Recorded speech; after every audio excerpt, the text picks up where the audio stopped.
as a responsible, moderate alternative between the polarizing position of environmental radicals prophesying planetary doom and those who completely deny the seriousness of the environmental problem and contend that all the statistics are either wrong or grossly misrepresented.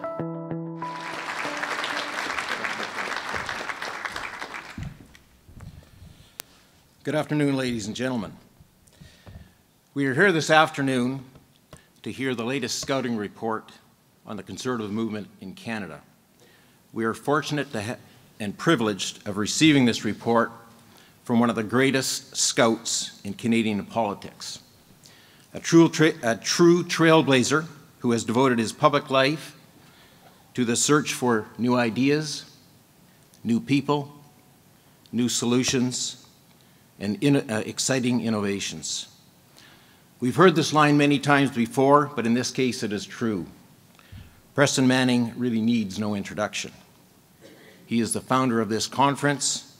Further, he is one of the pillars of the foundation upon which the Conservative movement rests. We all know his history, and we salute his contribution to our history. Preston is a prairie boy who started dreaming of political alignment long before anyone else even understood the concept. He is a visionary who embraced fiscal responsibility, individual equality, families, and democratic reform at a time when they were neglected in Canadian politics. It was Preston who brought them into the mainstream of our national dialogue. He is a builder who resisted separation and instead turned it into a positive force, championing the idea of the West wants in. In making that statement, he addressed the task of building a better, a stronger, and more successful Canada. He is the leader who attracted an entire new generation of contributors into political affairs and into elected office. He is the founder of the Reform Party, of the Canadian Alliance, and of the Manning Centre for Building Democracy. And as important as all those points are, he is a very decent individual. Ladies and gentlemen, please help me in welcoming Preston Manning.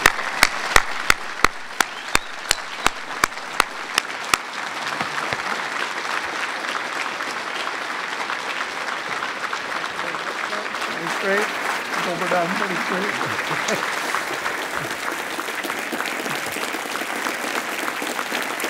Well, thank you. Thank you.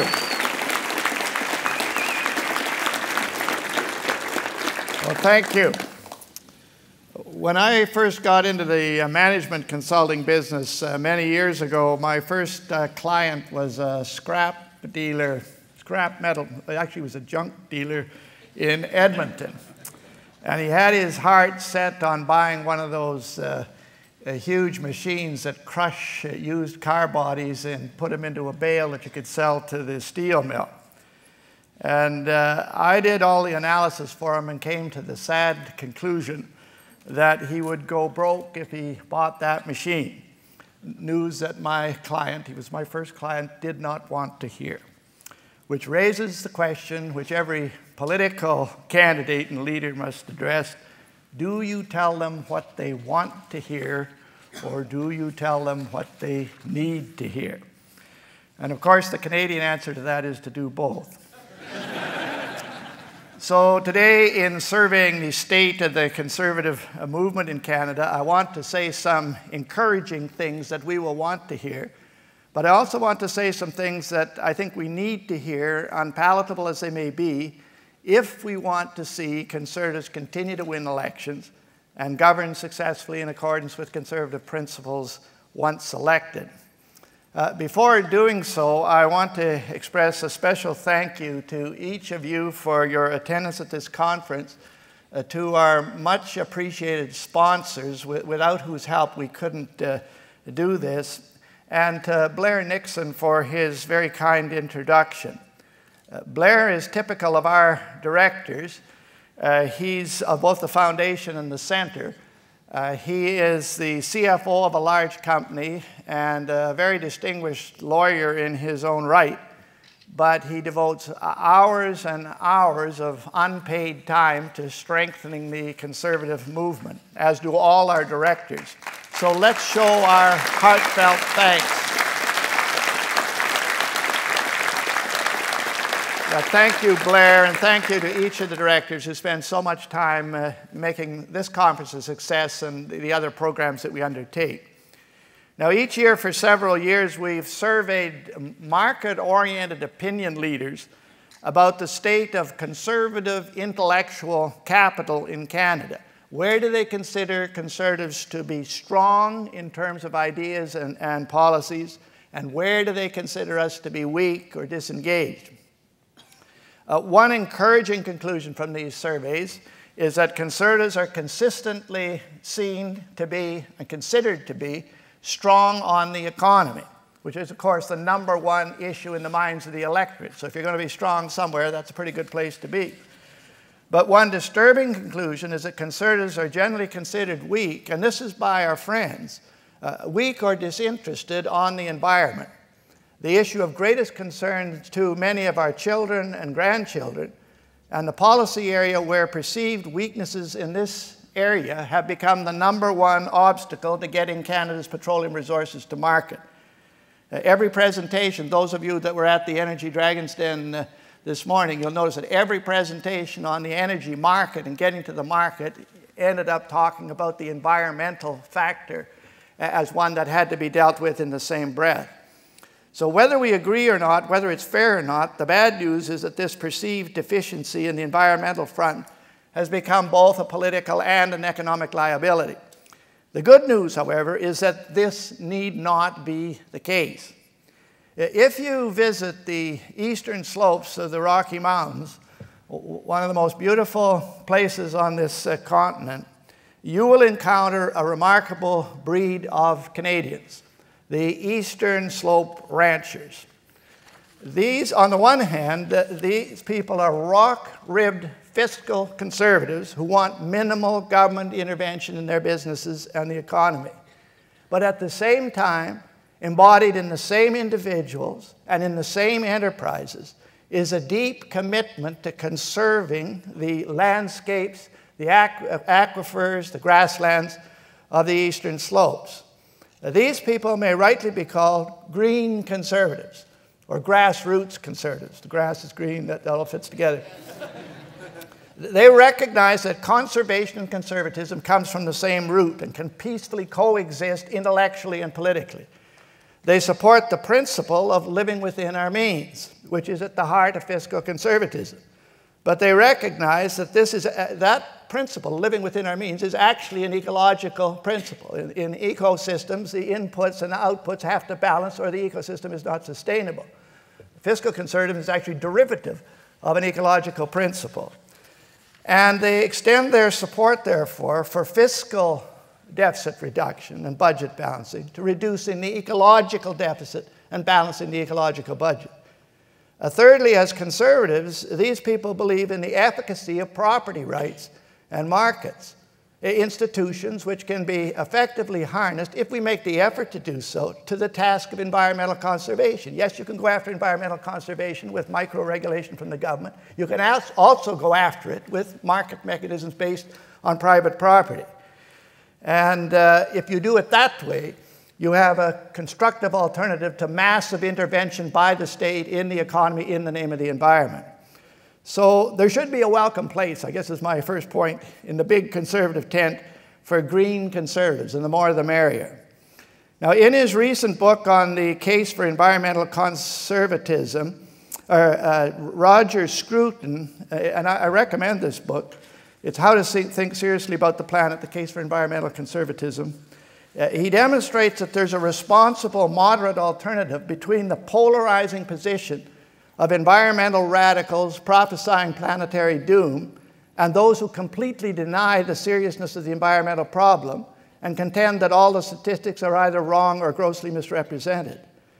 He contends that there's more effective ways of tackling environmental problems, including global warming, proliferation of plastics, urban sprawl, biodiversity, than by unilateral treaties, top-down regulations, and other approaches offered by big governments and their allies.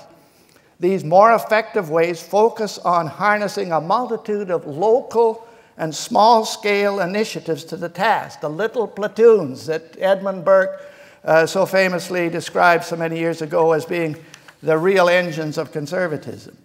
And without denying that some large environmental issues require national and international cooperation, the conservative focus and starting point for environmental conservation, in my judgment, should be at the other end, with individuals, families, communities, enterprises who are prepared to make the sacrifices to improve the quality of their own surroundings and neighborhoods and environments.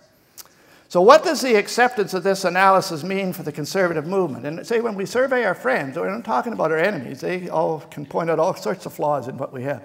But when our friends say, you know, you got to beef up that side of the equation, we should pay attention. So what does the acceptance of this analysis mean for the movement? I think it first of all means that conservative political strategists and policy makers need no longer treat the environment as a shield issue, as we have in the past, but treat it as a sword issue on which we can make a positive and proactive approach. You know this model, and it's been around here in Ottawa a long time. There's sword issues. Those are the ones that you will go and invest your political capital on. You're willing to get your sword out and crusade for. But then there's shield issues where you've almost given up on the issue before you start. You say, you know, the other guy's got the high ground. All we can do is defend ourselves and hopefully fuzzify it during an election and keep it from being a polarizing issue. And when we classify an issue as a shield issue, and the environment's been classified that way but with many conservatives, we seem to feel that someone else has got the high ground. But on the environmental front, the truth is nobody occupies the high ground. There's nobody up there. The Liberals aren't up there. They got discredited by the bungled attempt on the hypocritical approach to the Kyoto Accord and the bungling of the carbon tax issue. The NDP aren't up there. The current leader of the NDP, go and examine his record on environment, particularly in relation to energy companies when he was a minister in Quebec. And the Green Party, while they're strong in that area, they are weak, considered to be weak, on the other big issue that Canadians say is the #1 issue. So there's nobody up there. So why don't we occupy that high ground? And I think a great starting point to support, to move in that direction is to support the formation of the grassroots coalition movement, Conservation Works Canada, which former Minister Monty Solberg proposed earlier in this conference. And so I say, Green Conservatives of Canada, unite and change the climate of environmental discourse in this country.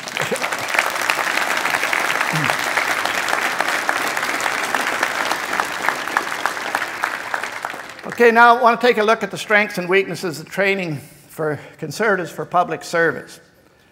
As many of you know, the main focus of the Manning Centre and the Foundation going forward is to support and expand our School of Practical Politics, to strengthen through training the knowledge, the skills, the ethical foundations, the communications and leadership skills of political practitioners, particularly those who subscribe to conservative values and principles. For what purpose? So they can win more elections, yes. But more importantly, so they can govern in accordance with conservative values and principles when they're elected. So with these objectives in mind, let me share with you some of the results of our surveying and consultations to determine what the emphasis and priorities of our training efforts should be. We endeavor to raise money for these activities, and we want to make sure we invest these monies in the areas where they'll do the most good and where there's a demand and a need. In a recent survey, we asked Canadians how important they thought it was that their political representatives possessed such skills as the ability to analyze, make decisions, and communicate effectively. Predictably, 64 to 70% of respondents ranked these skills as highly important, with communication skills. Modern politics is a communications business, ranking communication skills the highest. But when we asked these same respondents to grade our current political class, and this was across the boards, not just conservatives, on the extent to which they actually possessed these characteristics that they said they'd like to see the political class have, only 15% gave the current political class a ranking of high to excellent.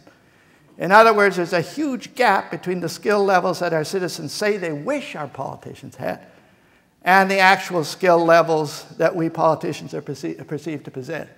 I travel on airplanes a lot, and one of my routines for trying to get interest in our School of Practical Politics is I'll ask the person sitting next to me, suppose we were sitting here, and the crew to fly this airplane came by, including the pilots, and you heard one of them say to the other, you know, I've never been in one of these before. Would you remain in your seat? Yet there are many, many people on the hill over here who never figured out that lawmaking is a part of being an elected official till they got here. Parties don't tell them about that. The parties, we tell them it's knocking on doors and press conferences and giving speeches and serving constituents. There's not a law school in the country that teaches legislating. A couple teach legislative drafting. They teach judicial interpretation of statutes, but not lawmaking. You know, you can become a barista with Starbucks, and some of you have heard me say this before. I can hear you laughing before I get going. But you need 30 hours of training. But you can become a lawmaker in the legislature of Ontario, the legislature of Alberta, the legislature of Canada without an hour of training. And the public's picking this up. They're saying we need a higher skill level from our political practitioners. And there's lots of room there for skill training, not just for candidates for public office, but for constituency executives, for campaign teams, for volunteers and political staff, all those whose services are needed by politicians to do their jobs better. And as in hockey, you know, if our forwards are better trained than their forwards, if our defense people are better trained than their defense people, if our goalies are coached better than their goalies, you win more games and win more playoffs and win more Stanley Cups. Even more interesting, I was involved recently in a small focus group in the lower mainland of British Columbia, which involves some federal, provincial, and municipal politicians, some retired, some active, but all conservative-oriented. And when they were asked, what do you feel is the most important reason that voters support you? Surprisingly, no one mentioned, first off, their political values or ideology, as much as I like political values and ideology. No one mentioned, first off, their policy stand on some issue. Instead, all of them mentioned, first off, how we treat our people, our constituents, our staff, our opponents, and the media as the primary basis on which people supported them. They looked at how they treat people, and they looked at that more deeply than they did at their ideology or their policies as a basis for trust. My page is not quite in a row here. What all this suggests, well, there's actually a number of characteristics here that I just want to find the results of this survey. No, I don't seem to have them here. The skills that people are looking at politicians that want to have skills, but they also want them to have certain characteristics, personal traits, personal characteristics. And the three that came up the highest on our list were how they conduct themselves, and this gets back to this how you treat people, whether they had strength of character, and whether they conducted themselves in a way that was trustworthy. So what all this suggests to us is that besides in our School of Practical Politics giving attention to skill training, giving attention to knowledge training, we ought to give even more attention to strengthening those character traits which voters consider fundamental to earning their trust. That's something we haven't emphasized before. You go to candidate training schools, we talk about technology, and we talk about knocking on doors, and we talk about knowing all the answers to 49 different questions on policy. But thinking about our own personal character and the traits that we exhibit, the things people pick up almost intuitively, I think we've got to emphasize that if we want to earn trust. Now finally, I'd like to say something about the ideological strengths and weaknesses of the Canadian Conservative movement. And by the movement, I know we use that word a lot around here. I used to say the word reform, and My new word is movement. It's the movement. I'm sure I'll be mocked by Deborah Graves fairly soon. But by the movement, we mean not just the parties, but the think tanks, the interest groups, the advocacy groups, the conservative volunteers and voters who make up the whole of the conservative extended family. And as most of you will know, the Canadian conservative movement is not a monolithic entity, but it's a broad coalition comprised of conservatives of various related but distinctive ideological dimensions. There are the libertarians, for whom freedom from constraint is the most important dimension. We have fiscal conservatives, for whom budget balancing and living within our means financially is the most important consideration. We have so-called progressive conservatives, whose interests and priorities are more social than fiscal. We have green conservatives, as already mentioned, who apply the principle of living within our means ecologically as well as fiscally. We have social or cultural conservatives, for whom the strengthening of the family and traditional cultural values are most important. We have democratic conservatives, for whom the involvement of rank-and-file people in not just the choosing of their governments, but in the guidance of their governments is most important. And we have constitutional conservatives, for whom subsidiarity and decentralization of power, political power, economic power, is most important. Now, from my perspective, and I hope yours, all of these people who self-identify as some kind of conservative are part of the conservative family. All have something to contribute. And the support of all is required to win electoral majorities. If you want to get 6.5 million votes in this country, you can't afford to split up the conservative family in 2 or 3 different ways. You can do that, you'll have a right-wing NDP, and you'll be out of power forever. But if you work together, there's enough that people that support these values to form governments that can act on conservative values and principles, not just talk about them from opposition benches. Thus, I say that the fiscal brother cannot say to the progressive sister, there's no room for you in the family. Nor can the libertarian uncle say to the social conservative aunt, there's no place for you at the family table, if we want the family to be united and to be electorally successful. But if the breadth and the depth of this coalition is its strength, what is its weakness?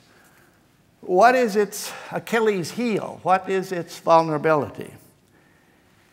Is not its greatest weakness intemperate and ill-considered remarks by those who hold these positions deeply, but in fits of carelessness or zealousness say things that discredit the family as a whole, in particular conservative governments, parties, and campaigns?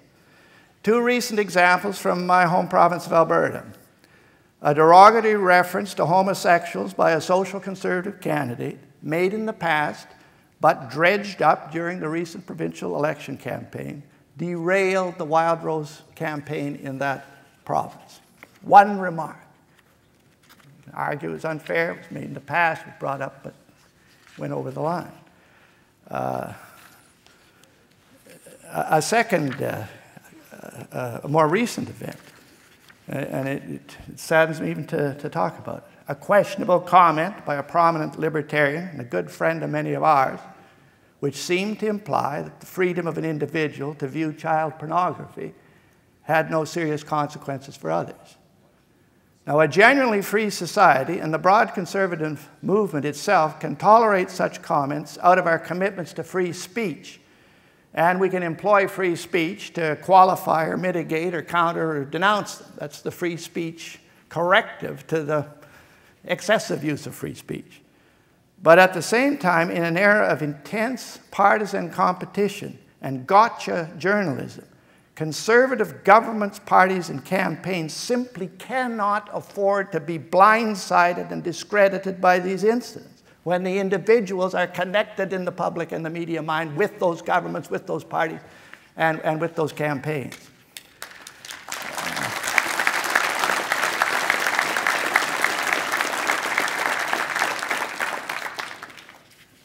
And so the question then arises,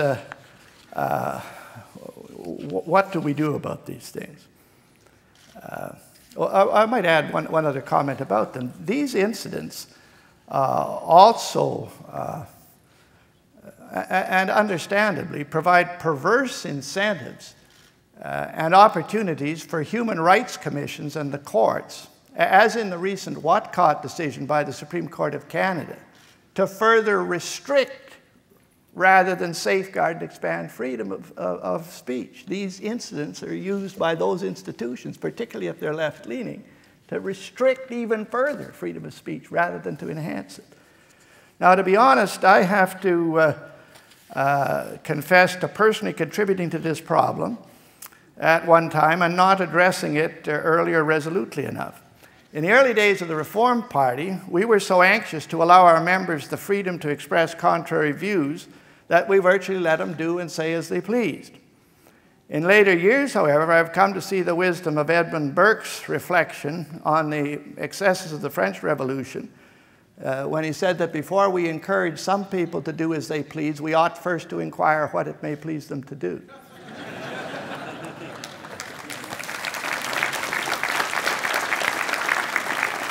So, three suggestions for reducing these discrediting incidents and their impacts to a maximum. And this is one of the strengths of the movement. We can talk about these things in these movement conferences. We're not committing any party or any organization, any course of action. You try and discuss this subject at a party, an official party convention. The media will be all over you, and they'll blame you for whatever position you take. But three practical suggestions for dealing with these incidents. The first one is expand training efforts to teach our spokespersons and candidates, especially when dealing with value-laden issues, to take the old New Testament advice of be wise as serpents and gracious as doves. And I always repeat, some of you have heard me say this too often, he didn't say be vicious as snakes and stupid as pigeons. But that's number one. Number two, democratically debate within the conservative movement where the lines in the sand should be drawn when we speak as free individuals and when we purport to speak for conservative governments, parties, or campaigns. And as I say, this subject is better, difficult as it is, better discussed at this type of a conference than it is at party conventions. If I'm the only one speaking for myself, if I'm only speaking for myself, and I'm the only primary bearer of the consequences of what I say, the horizons of free speech should be as broad and expansive as the sky. But if in speaking we are identified with a conservative organization made up of many others who will also bear the consequences of what we say, then there are limits to what we can say that are defined by that line in the sand and the responsibility that we owe to our colleagues. And thirdly, therefore, for the sake of the movement and the maintenance of public trust, and conservative organizations should be prepared to swiftly and publicly disassociate themselves from those individuals across the line. Now, this does not mean, I hasten to say, that as individual conservatives on a personal level that we ostracize or disassociate ourselves from those who occasionally cross the line. Everyone makes honest mistakes. Conservatives believe in second chances. And we need to rally around those who have been lured across the line by opponents rather than pile on. But the Canadian public, however, has a right to say to any and all aspirants to political office and the rest of us active in the political arena, if you can't govern your own zeal, if you can't govern your own prejudices, if you can't govern your own passions, if you can't govern your own tongue, why should we trust you to govern us? I've had that question asked at public meetings, and it's a darn hard one to answer. It's hard to answer. In other words, and this was John Milton wrote this a long, long time ago, we earn the right to govern others by first learning and practicing the government of ourselves. Now, in conclusion, and on a more uplifting note, let me lastly summarize the big picture of the state of the conservative movement in Canada. And I'll just kind of run across the country quickly. Majority conservative-oriented governments in Yukon, Saskatchewan, New Brunswick, Newfoundland, and of course, Ottawa. Challenges to retain a conservative-oriented government in BC, where the NDP threatens, and in Manitoba, where the NDP is still in power. Challenges in Alberta, where an aging, progressive conservative administration is losing its way both ethically and financially, and either needs to be completely overhauled or replaced. Great opportunity in Ontario, where Tim Hudak, with hard work and help from all of us, is in a good position to replace a discredited Liberal administration. An enormous amount of work to be done to apply conservative values and principles at the municipal level right across the country, the level where there are 25,000 elected officials, compared to about 800 elected officials at the provincial and territorial level, and 308, hopefully, when the Senate gets elected, over 400 at the federal level. And an enormous amount of work needing to be done to strengthen both conservatism and the economy. And I'd argue that the two go hand in hand almost everywhere east of the Ottawa River.